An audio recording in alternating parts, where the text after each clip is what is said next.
दोस्तों आज हर घर में मोबाइल है, बच्चे बच्चे के पास मोबाइल है। लेकिन जब बाबा साहब का महापरिनिर्वाण हुआ तब परिस्थिति कुछ और थी। लेकिन किसी ने भी ये नहीं सोचा कि बाबा साहब के अंतिम यात्रा में इतने लोग आए हैं। बाबा साहब दलितों और महिलाओं के मसीहा है, उनके अंतिम यात्रा की शूटिंग भी करनी चाहिए। ये विचार ना सरकार को आया ना ही किसी आम जनता को। लेकिन एक व्यक्ति ऐसा था जो बाबा साहब का कट्टर अनुयायी था। उसने कितनी कठिनाई से अपना घर बार बेचकर वो खुद सड़क पर आ गया। लेकिन बाबा साहब की अंतिम यात्रा का जो आप आज यूट्यूब पर या किसी भी अन्य सोशल मीडिया पर वीडियो देखते हैं, वो सिर्फ उसी व्यक्ति की देन है। उस व्यक्ति की आप दूरदृष्टि सोचिए कि जिसने सोचा कि बाबा साहब की अंतिम यात्रा शूट करना कितना आवश्यक है, जो आने वाली पीढ़ी को और प्रेरणा देगा। ऐसे व्यक्ति की मैं कहानी लेकर आया हूँ दोस्तों, जिसे सुनकर आपकी आंखों में आंसू आ जाएगा। 6 दिसंबर बाबा साहब का महापरिनिर्वाण पास में आ रहा है, उसी के उपलक्ष्य में मैं ये वीडियो बना रहा हूँ, तो वीडियो को अंत तक ज़रूर देखना। एक ज़रूरी सूचना देना चाहूँगा दोस्तों कि हर वर्ष की तरह इस वर्ष भी मैं और मेरी संपूर्ण टीम जो है वो शिवाजी पार्क चैत्य भूमि दादर पर बाबा साहब के महापरिनिर्वाण के अवसर पर भव्य भोजन दान हम कर रहे हैं। हमारी गाड़ी वहाँ पर निरंतर घूमती रहेगी, दादर स्टेशन हो या शिवाजी पार्क के बाहर हो। हम आपसे रिक्वेस्ट करते हैं कि आप हमें भर भर कर धम्मदान करें। 500,000 जितना हो सके उतना आपकी इच्छा अनुसार हमें दान करें, ताकि आपके ही दान से हम ये कार्यक्रम सफल कर पाते हैं। तो हमें धम्मदान अवश्य करें। चलो शुरू करते हैं आज का वीडियो दोस्तों 6 दिसंबर 1956 महामानव भारत रत्न डॉक्टर बाबा साहब आम्बेडकर इनका महाप्रयाण दिवस। विषमता के खिलाफ, अन्याय के खिलाफ आग उगलता एक ज्वालामुखी शांत हो गया। 9 करोड़ जनता एक क्षण में अनाथ हो गई। युगों से हर एक के पाँव में जकड़ी हुई गुलामी की जंजीरें अपनी विद्वत्ता से तोड़ने वाला करोड़ों लोगों का मुक्तिदाता अब विदा हो चला था। दिल्ली में उनके निधन की खबर हवा की तरह फैल गई। अपने प्रिय नेता को अंत्येष्टि के लिए पूरा देश उमड़ पड़ा। खबर सुनते ही शहर, गांव, कस्बे सबके कदम मुंबई की ओर बढ़ने लग गए। अंत यात्रा में उमड़े जन सैलाब के आंसुओं में मुंबई के रास्ते भीग गए थे। इन सब में एक बात और भी घटित हो रही थी, जो सामने आने की बजाय काल के प्रभाव में लुप्त हो चली गई।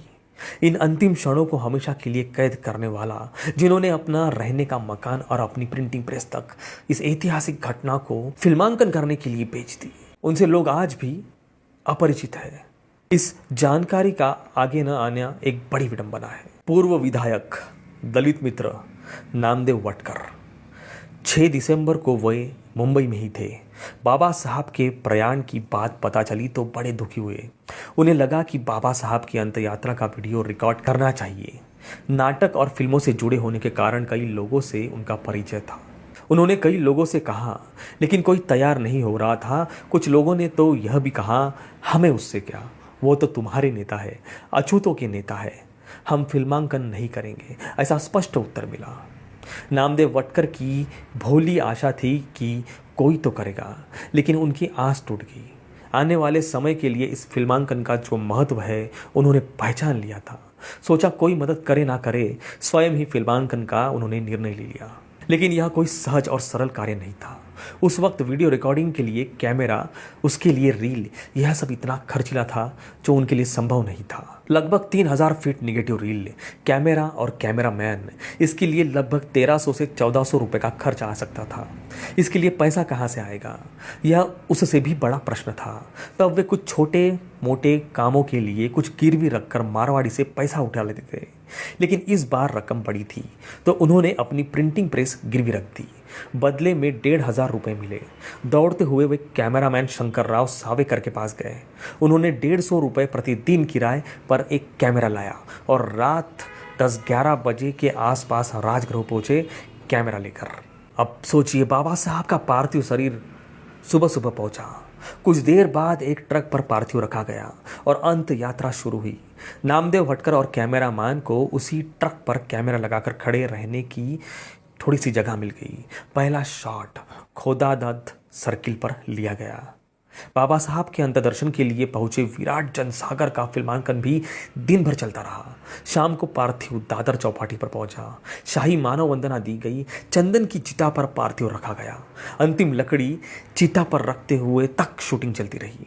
बाबा साहब का अंतिम चेहरा इसमें फिल्मांकित हुआ। चिता को अग्नि प्रदान करने के बाद भी फिल्मांकन जारी रहा। इस पूरी शूटिंग में 2800 फीट रील खत्म हो गई। दूसरे दिन बॉम्बे फिल्म लेबोरेटरी में फिल्म प्रोसेस के लिए दी गई। अब फिल्म की धुलाई, पॉजिटिव, रीप्रिंट, एडिटिंग, इन सब का खर्च आने वाला था 2,500 से 3,000 रुपये। इसके लिए नामदेव वटकर फिर उसी मारवाड़ी के पास गए। वहाँ जिसमें वे निवास करते थे उसी घर को गिरवी रख दिया और 3,000 रुपये ले आए। आगे चलकर स्थिति यह बनी कि गिरवी रखी गई प्रिंटिंग प्रेस और मकान छुड़ा नहीं पाए। वह हमेशा के लिए हाथ से छूट गए और उन्हें मुंबई भी छोड़ना पड़ा। वो कहते हैं संपत्ति चली गई तो गई, लेकिन बाबा साहब के अंतिम स्मृति सुरक्षित कर पाए। उनके खुले चेहरे का अंतिम क्षण युगों के लिए संरक्षित हो गया। बस इससे वे संतुष्ट थे। आज हम ये जो देखते हैं बाबा साहब की अंतिम यात्रा के अंतिम क्षण, यह वही फिल्मांकन है जो नामदेव वटकर ने बनाई। नामदेव जी ने इस कार्य का न तो कभी श्रेय लिया और न ही इसे अपनी पूंजी बनाई। यदि अगर वो इस फिल्मांकन को किसी मीडिया को बेचते तो वो भी करोड़पति बन जाते। ये फिल्मांकन इतना महत्वपूर्ण था उस समय। आज भी इस फिल्मांकन को देख के आंखों में आंसू आ जाते हैं। जितनी भीड़ बाबा साहब के अंतिम यात्रा में थी उस वक्त, तब से लेके आज 2026 6 दिसंबर तक का ये रिकॉर्ड रहेगा दोस्तों कि कितने भी नेता अभिनेता की अंतिम यात्रा हुई है, लेकिन इतनी रिकॉर्ड ब्रेक पब्लिक कभी उनके अंतिम यात्रा में आपने देखी नहीं होगी। इतनी भीड़ बाबा साहब के अंतिम यात्रा में थी दोस्तों। नामदेव वटकर, इनके ऊपर अभी एक फिल्म भी आ रही है मराठी, महापरिनिर्वाण करके। दोस्तों आई होप कि उस फिल्म में भी हमें बहुत कुछ अच्छा देखने को मिलेगा।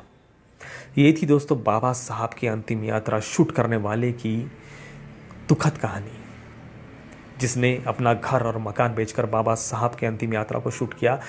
उन्हीं के वजह से आज हम बाबा साहब को, अंतिम क्षण जो है बाबा साहब के, वो हम देख पाते हैं। कैसी लगी दोस्तों आपको हमारी ये जानकारी, हमें कमेंट में अवश्य बताएं। इस वीडियो को ज़्यादा से ज़्यादा शेयर अवश्य करें। किस शहर से आप हमारा वीडियो देख रहे हैं वो भी ज़रूर बताएं।